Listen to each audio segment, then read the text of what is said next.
21절.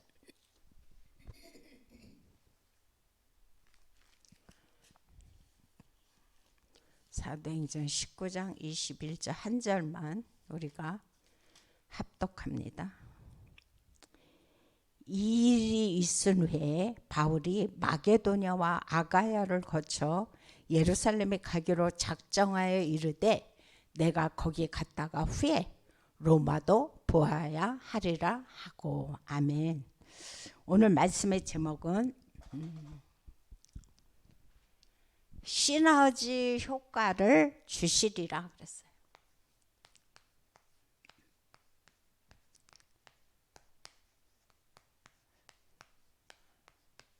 이 시너지라는 말씀을 우리는 잘 알고 있는데, 시너지라는 말씀은 무슨 말씀이냐면은 나 혼자가 아니라 함께 했을 때에 어떤 좋은 결과, 훨씬 그런 확실한 좋은 결과를 본다. 그게 바로 시너지 효과입니다.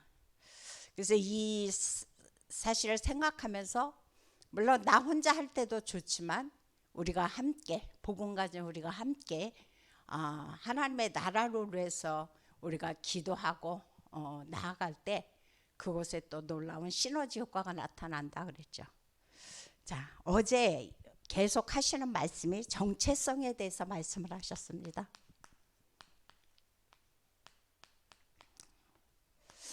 나는 과연 하나님의 자녀라는 정체성이 확실하냐, 그거죠. 그래서 우리가 그 7 여정의 기도를 할 때도 5가지 확신으로 내가 하나님 앞에서 온전히 설 수 있게 달라고 이제 우리가 기도를 하고 있잖아요. 근데 만약에 내가 하나님의 자녀라는 정체성이 불확실하면 평상시에는 아마 그게 그렇게 많이 좌우되지는 않을 것입니다. 그런데 어떤 문제가 오거나 어떤 어려우면 당장 내게 뭐가 오느냐, 결국은 이제 혼돈에 빠지게 됩니다. 그러면서 방황하게 되죠. 그러다 보니까 오히려 불신자보다도 못한 삶을 살 때가 너무도 많이 있습니다. 그러니까 늘 누구의 공격이 되느냐? 결국은 이 정체성이 불확실하다 보면 우리의 공격 대상은 결국은 우리를 가지고 사단은 계속 우리를 노리고 있는 가운데 있습니다. 이미 그리스도께서 십자가에서 다 끝내셨지만 내가 그 언약을 붙잡지 못할 때 우리는 사단에게 속을 수밖에 없다는 사실이죠. 그래서 우린 누가 뭐래도 누구냐? 하나님 자녀. 내 형편이 지금 어떠하든 간에, 지금 내 모습이 어떠하든 간에 나는 누가 뭐래도 확실한 하나님의 자녀. 그런데 에베소서 1장 4절에 보니까 저는 이 말씀을 읽을 때마다 굉장히 은혜가 됩니다. 에베소서 1장 4절서부터 5절에 무슨 말씀이 나오느냐? 하나님께서 창세 전에, 얼마나 감사합니까? 창세 전에 나를 하나님의 자녀로 예정해 놓으셨다, 그렇게 말씀을 해주고 있어요. 그런데 그냥 예정한 것이 아니라 뭐냐? 하나님의 기쁘신 뜻 가운데서. 이 말씀만 읽으면 진짜 뭐라 그럴까 굉장히 이렇게 마음이 업이 됩니다. 그래서 그렇구나. 하나님이 너무너무 즐거운 마음을 가지고, 하나님이 정말 기쁜 마음을 가지고 나를 창세 전에 하나님의 자녀로 예정하셨구나. 그걸 생각하면 감사가 나오고 또 힘이 납니다. 그러면서 어제 강단에서 또 뭐라고 말씀해 주셨습니까? 나를 언약의 상속자로. 할렐루야. 하나님께서 나를 언약의 상속자로 부르셨다고 말씀해 주고 있어. 그래서 우리는 영적인 아브라함의 후손이죠. 그렇기 때문에 하나님께서 나를 언약의 상속자로 부르시고 나를 지금 어떻게 해요? 성전 삼아서 위드로, 임마누엘로, 원리스로 지금 함께하고 계시다라고 말씀해 주고 있습니다. 전 살아오면서 사실 많은 어려움이 있었습니다. 사실 결혼 전에는 그렇게 뭐 딱히 어려움 모르고 그냥 평탄하게 잘 살았지만, 제가 결혼을 하고부터 많은 이제 문제와 어려움 속에서 제가 이제 살게 되었습니다. 그러면서 또 질병도 또 많이 있었어요. 그러다 보니까 굉장히 많이 힘들었는데 그럴 때마다 제가 붙잡은 언약은 뭐냐? 로마서 8장 28절입니다. 하나님을 사랑하는 자 곧 그 뜻대로 부르심을 입은 자들에게는 모든 것이 합력하여 선을 이루신다는 겁니다. 그래서 저는 힘들 때마다 정말 어떻게 해야 될지 모를 때마다 제가 붙잡은 말씀이 이 말씀입니다. 그렇지, 나는 누가 뭐래도 하나님 자녀고 그 하나님이 이 모든 문제, 어려움, 역경들을 통해서 하나님은 나를 하나님의 나라를 세우는데 그 일을 이루는데 증인으로 쓰신다고 말씀하셨지. 그래서 그 말씀을 생각하면 너무 감사하고, 근데 그 하나님이 어디에? 지금 내 안에 있다고 말씀하실 때마다 와, 눈물이 나는 거예요. 그 힘든 가운데서도 눈물이 나고 감사가 나고 저도 모르게 힘들지만 웃고 다니는 거예요. 그러니까 사람들이 뭐가 그렇게 맨날 즐겁냐고, 뭐가 그렇게 맨날 기쁘냐고. 현실을 보면 안 기쁘죠.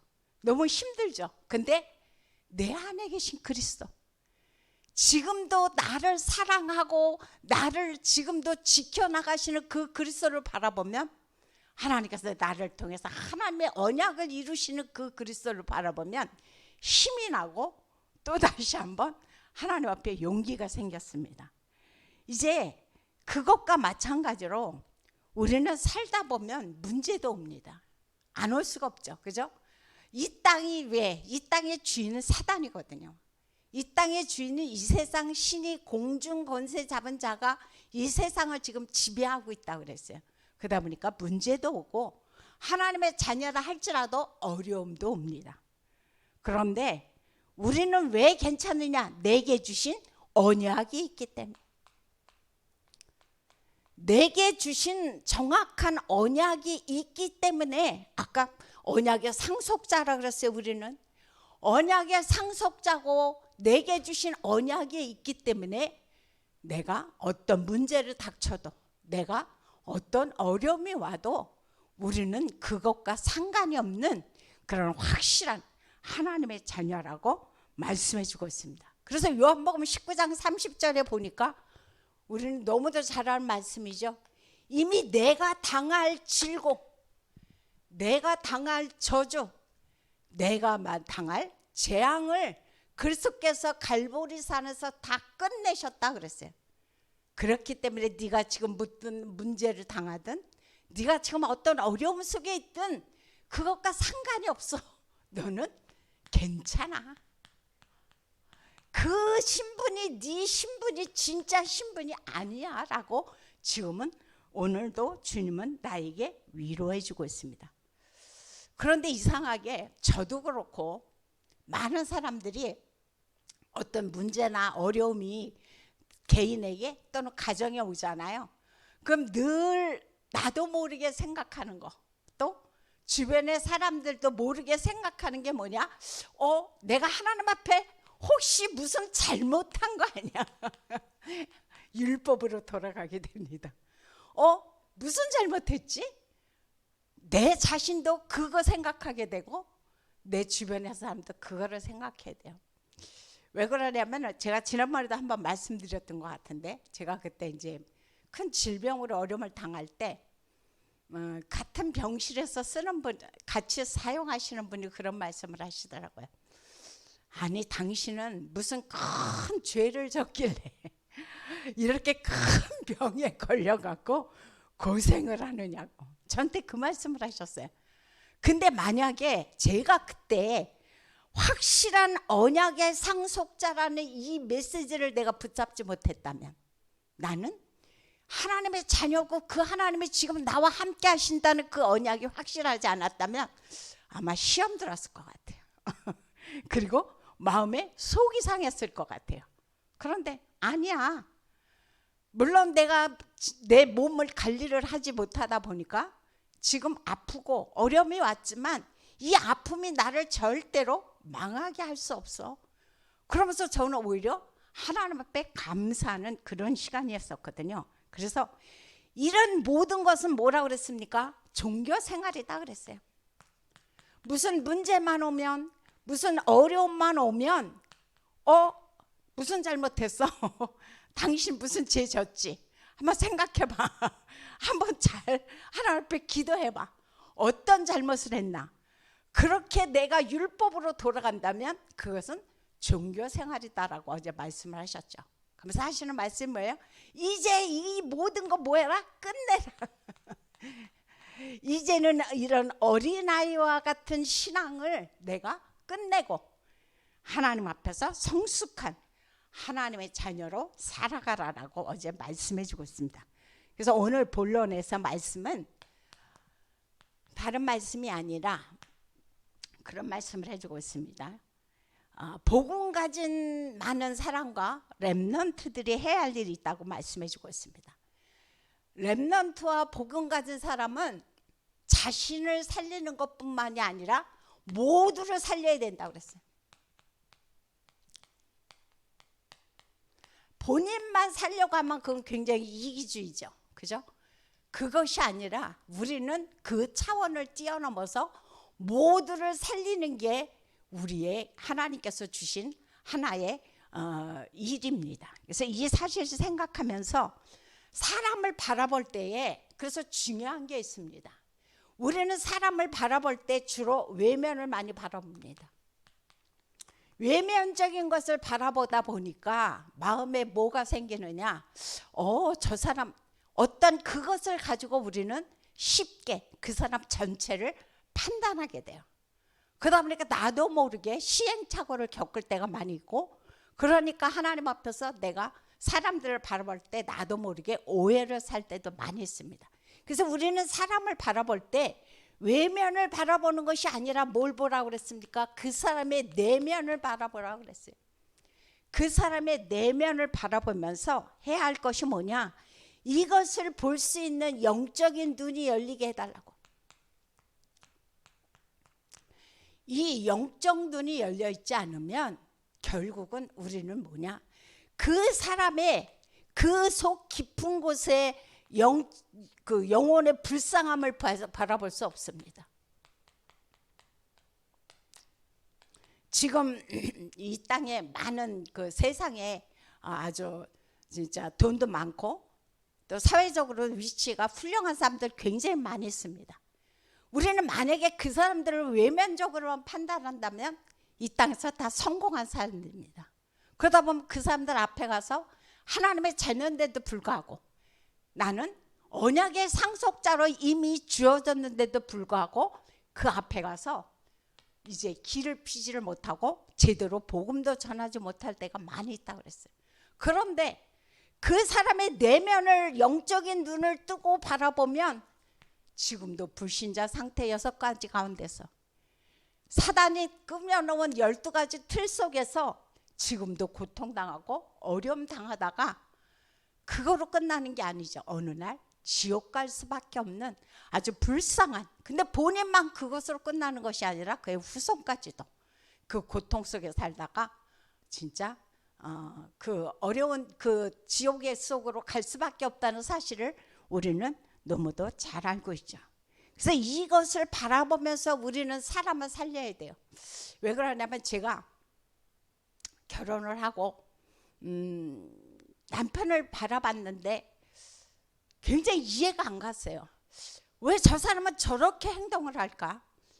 왜 저 사람은 저런 시점에서 저런 말을 하지? 너무도 이해가 안 가갖고 늘 그것 때문에 싸웠고 늘 그것 때문에 너무 힘들었어요. 그래서 항상 제 입에서 나오는 말은 뭐냐? 불평이었어요. 그리고 원망이었어요. 그러면서 그렇게 둘을 연관시켜준 그분이 너무 싫었어요. 그러면서 항상 그분에게 막 화가 나갖고 만약에 당신의 형제라면 그런 사람을 나한테 소개해 주겠느냐. 물론 결정진 건 전데도 불구하고 모든 탓은 사실은 저한테 있지만 사실 저한테 있는 건 아니라고 생각합니다. 왜? 결국은 우리가 부부의 연을 맺는 것 또한 하나님께서 맺어준 짝이라고 생각하거든요. 그런데 저는 그걸 못 봤어요. 그래서 항상 그렇게 연관시켜준 그 상대방이 너무 싫었고 너무 미웠고 너무 원망이 됐어요. 그래서 늘 그것 때문에 왜 하고 살았어요. 그런데 어느 날 제 마음에 뭐가 들어왔냐, 그 영혼이 들어오기 시작을 했어요.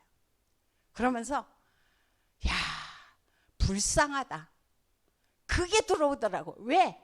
그 사람의 영적인 것을, 내면을 영적인 눈으로 바라보니까 너무 불쌍한 거예요. 그러면서 제 마음에 뭐가 들어오냐, 야, 진짜 저 사람이야말로 피해자 중에 피해자구나. 내가 피해자가 아니고 저 사람이 피해자구나. 그것이 인식이 되는 거예요. 그러면서 제 마음에 너무 불쌍해갖고 세상이 얼마나 힘들었을까, 그 마음이 이해가 됐고 그 살아가는 삶이 이해가 됐어요. 그러면서 그때부터 저에게 뭐가 나왔냐, 진짜 기도가 시작이 되었어요. 그 영혼을 바라보면서 그때부터 비로소 진짜 기도가 시작이 됐고, 그러면서 그때부터 제 마음에 진짜 사랑이 시작이 되었어요. 그 전에는 모든 게 원망이었지만 이제 그러다 보니까 내 마음에 사랑이 나오더라고요. 어떤 사랑? 진짜 사랑이 나에게서 우러나오더라고요. 그래서 이 모든 것을 바라봤을 때, 야, 우리는 사람을 바라볼 때 어떻게 하면 우리가 시너지 효과를 주겠느냐, 다른 것이 아니라고 했죠. 그 사람의 내면을 바라보면서 얼마나 지금 세상에 많은 사람들이 고통당하고 사단에게 묶여서 어려움을 당하고 있는지, 운명사주팔자에 묶여서 고통을 당하는지를 우리는 볼 수 있는 그런 영적인 눈이 열려야만이 우리가 모두를 살릴 수 있다는 사실을 기억을 해야 됩니다. 그래서 초대교회 때 렘넌트 7명들이 이 사역을 했습니다. 그 렘넌트 7명을 바라보면 그 5시대를 통해서 그 중에서도 어떤 시대냐, 가장 강대국이라고 우리가 칠 수가 있죠. 애굽 시대. 애굽 시대는 보통 지금으로 말하자면 뭐 미국이라든가 유럽이라든가 뭐 일본이라든가 이런 시대를 우리가 이야기하고 있는 거죠. 그래서 미국, 유럽, 일본과 같은 강대국을 이야기하고 있는 겁니다. 그래서 이 사람들이 바라봤을 때는 진짜 돈도 많고 모든 것을 다 가져서 지금 모든 사람들을 자꾸 막 쥐락피락 전 세계를 노예로 삼고 전쟁을 일으키고 많은 사람들을 힘들게 하는 가운데 있죠. 그런데 이 사람들은 뭐냐? 하나같이 다 전쟁에 마귀에 붙잡혀 있는 자들이라고 말씀해 주고 있어요. 그래서 우리가 바라봐야 될 것은 뭐냐? 정말 불쌍함으로 그 사람들이 외적으로 잘 산다 어쩐다를 바라보는 것이 아니라 진짜 부럽다라고 바라볼 것이 아니죠. 그런데 정말 우리가 바라볼 것은 뭐냐? 야, 정말 전쟁 마귀에 사로잡힌 불쌍한 사람이구나. 이것을 볼 수 있는 영적인 눈이 열려야만이 우리가 강대국을 놓고 기도할 수 있다는 사실을 기억을 해야 됩니다. 그래서 요셉이라든가 모세가라든가 이 사람들이 다 이 강대국의 흑암에서부터, 애굽의 흑암에서 건져낸 자가 누구냐? 바로 대표적인 인물이 요셉이라든가 모세라는 인물입니다. 그래서 또 강대국이 등장을 하죠. 뭐 블레셋 나라. 이 블레셋 시대에는 누가 등장했느냐? 바로 사무엘입니다. 사무엘이 미스바 운동을 통해서 어려움을 당하고 있는 이스라엘 백성들을 그곳에서 건져낸 대표적인 인물이라는 사실을 우리는 알 수가 있죠. 또 그뿐만이 아니죠. 이사야 같은 사람들, 이분들 또한 뭡니까? 이스라엘 백성들이 어려움을 당할 때 아람 시대와 그 연합군이 쳐들어왔을 때 싸우지 않고 이기는 그러한 축복의 놀라운 역사가 있었다고 지금 우리에게 증거를 해주고 있습니다. 이사야가 아니고 죄송합니다. 엘리사입니다. 엘리사죠. 그리고 블레셋 시대뿐만이 아니라 뭐 바벨론 시대 같은데, 바벨론 시대에는 누가 등장합니까? 바로 포로로 잡혀간 다윗, 다니엘. 왜 죄송합니다. 바벨론 시대 때 포로로 잡혀간 다니엘과 그 세 친구들이 이 사람들을, 이 나라를 살렸다는 사실을 알 수가 있죠. 그러면서 이제 로마 시대로 등장합니다. 로마에 또 속국이 됐죠. 근데 이때로 끝나는 것이 아니라 하나님께서 이때 누구를 등장시켰느냐? 바로 바울입니다. 바울을 통해서 늘 그 바울의 마음에 있었던 것은 뭐냐?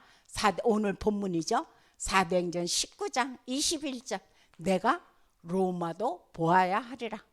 내가 가이사 앞에 서야 하리라. 내가 로마에서도 증거해야 하리라. 항상 바울은 어디에 있냐? 로마의 상에 있었습니다. 모든 마음이. 왜 그러느냐? 바로 이 로마가 세계 복음화로 나가는 지름길이기 때문입니다. 그리고 이곳에 많은 강대국 사람들이 모인 곳이 바로 누구냐? 바로 237 5천 종족이 모인 것이 로마이기 때문입니다. 그래서 바울은 날마다 세계 복음화의 언약을 확실히 붙잡고 이것을 위해서 기도하면서 로마를 보기로, 로마를 가기로, 또 가이사 앞에 서기로 항상 늘 기도하고 염원했다는 사실을 우리는 너무도 잘 알고 있습니다. 그러면서 유랑민 시대로 또 넘어가면서 그때의 바울이 회당을 통해서 후손들에게 그리스도의 당위성에 대해서 설명을 해주고, 그리고 하나님의 나라에 대해서 늘 설명해 준 주가 누구냐? 바로 바울이라는 사실을 우리는 기억할 수가 있죠. 그래서 이 렘넌트 7명들의 하나같이 특징이 뭐냐? 어떤 나라를 바라봤을 때, 어떤 사람을 바랐을 때 외부적인 것을 본 것이 아니라는 겁니다. 그 사람의 내면을 바라보는 영적인 눈이 열려 있었기 때문에 이렇게 그 각자 나라들마다 살리고 많은 백성들을, 이스라엘 백성들을 살렸다는 사실입니다. 그래서 오늘 결론입니다. 결론은 다른 말씀이 아니라 신명기 6장, 우리가 너무도 잘 아는 4절부터 9절에 보면은 그런 말씀이 쓰고 있습니다. 유일하신 하나님을 너희는 사랑하되 마음과 뜻과 힘을 다해서 사랑해라. 그러면서 하시는 말씀이 자녀들에게 부지런히 가르치라는 겁니다.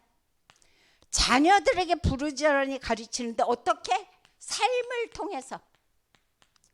삶을 통해서 그 아이들에게 하나님에 대해서 말씀을 가르쳐주고, 그리고 정말 이 영적인 것에 대해서 자녀들이 알 수 있도록 삶 속에서 함께, 어제도 목사님 얘기하셨죠. 함께 하라고 그랬어요. 자녀들과 후대들과 함께 생활하면서 하나님에 대해서 가르쳐주라는 말씀해 주고 있습니다. 그것이 지금 뭡니까? 금토일 시대입니다. 이 금토일 시대를 통해서 이제 복음이 무엇이고 영적 서밋이 무엇이 되는지를 우리가 지도해 주는 거죠. 그러면서 기도에 대해서 가르쳐주고, 정말 이 금토일 시대를 통해서 뭐 속에서 지금 말씀해 준 것처럼 삶 속에서 함께 하면서 우리 후대들을 가르치고 모두를 가르치는데, 그래서 완전히 뭐냐? 오직 복음으로 각인되도록. 이것이 아니면 오직 복음으로 각인될 수 있도록 돕지를 못합니다. 그래서 우리가 삶 속에서 늘 함께 하면서 우리가 후대들을 이끌고, 그리고 우리 하나님의 자녀들과 함께 이 축복 속으로 들어가서 세계를 복음하는데 우리 모두가 사용되어지고 쓰임받아서 하나님 앞에 영광 돌리시기를 예수 이름으로 부탁드립니다. 기도하겠습니다. 참으로 좋으신 하나님, 감사를 드립니다. 오늘도 하나님께서 저희들을 사랑하여 주심으로 말미암아 이제 너 혼자 살아가는 것이 아니라 언약 잡은 자들과 함께 기도하면서 모두를 살려내는 시너지 효과를 내라고 말씀해 주고 있습니다. 이 땅에 많은 문제와 어려움이 있지만 하나님께서 우리에게 언약의 놀라운 축복으로 상속자로 삼아주시고 오늘도 함께하여 주시니 너무도 감사합니다. 이제 늘 이 사실을 붙잡고 오늘도 현장에서 문제 있고 어려움 있고 고통당하는 영혼들을 바라볼 때에 우리가 그들의 외면만 바라보고 판단할 것이 아니라 지금도 사단에게 시달리고 지금도 확신이 없어도 고통당하는 그 영혼들을 바라보면서 오늘도 기도하는 하루가 되게 하시고 현장을 살려내는 우리 모두가 되게 도와주옵소서. 예수님의 이름으로 기도합니다. 주기도문으로